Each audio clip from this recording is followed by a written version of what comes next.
Hi, this is Nicholas Johnson. I'm going to show you how to bend a spoon with the power of your mind. So you're going to need a spoon, obviously. You hold onto the spoon and you simply concentrate on it like this. Okay. Just really think carefully about the spoon. Think about it bending. Imagine, oh, it's already starting to go. Oh, something's happened.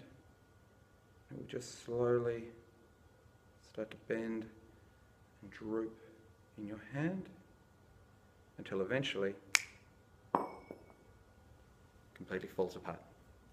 So how do we do this? Now, firstly, I did that very, very quickly. When you do it in the real world, take your time, drag it out, do it nice and slowly. Second thing is, go out and buy yourself some cheap spoons, like the Reject shop, any $2 shop. Basically, if you can hold it like this and bend it, it's a perfect spoon. And that's what you're going to do. You're going to take your spoon and you're going to start bending it back and forth like this. As you do it, you'll feel it get warmer in your hands. And that means, oh, that actually burned me. Yeah? And the warmer it gets, the more malleable it gets, and the more likely it is to eventually break. And what you're going to try and do is get it right to the point of breaking and then stop. If you want to do this a more efficient way, get a pair of pliers and then just hold it at the bottom and just move the bowl back and forth. So what I do is I keep it bending it like this, I keep bending it more and more like that, until it's almost fallen off. And then I give it a couple last little bends, so you can see that that's actually just wobbling now by itself. Just like that, yeah? Now, if you want to, you can put it into a drawer, leave it kind of ready to go, take out a bunch of spoons, hand out the other spoons that are normal, and just hang on to this one. Now at this point, you're going to hold the spoon like this and stare at it and concentrate. Hold it like this and concentrate. Hold it like this and concentrate. Sometimes your spoon will end up a little bit bent already, and you can claim that later on as you did it. But just keep concentrating. And then basically you put your fingers and your thumb right over where it is broken and you just concentrate. And you're going to very, very slowly squeeze. Very, very slowly. It's good if you can breathe while you're doing it. It'll make your hands shake a little less. And just slowly.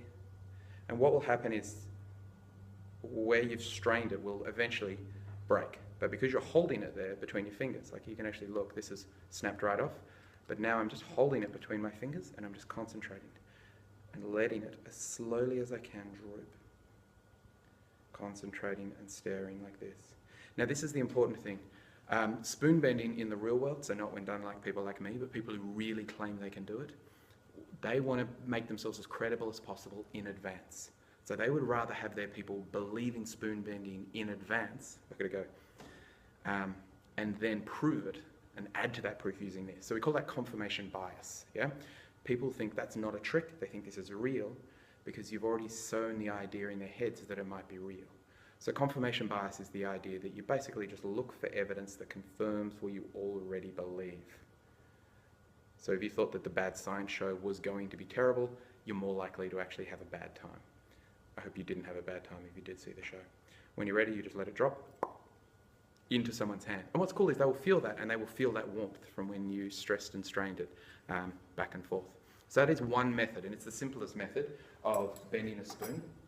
There are, however, a bunch of different ways in which you can do it. You know, you can just take it like this and go like that, and actually just have it bend.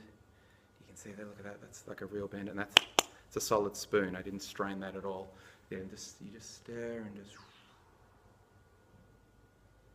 like that.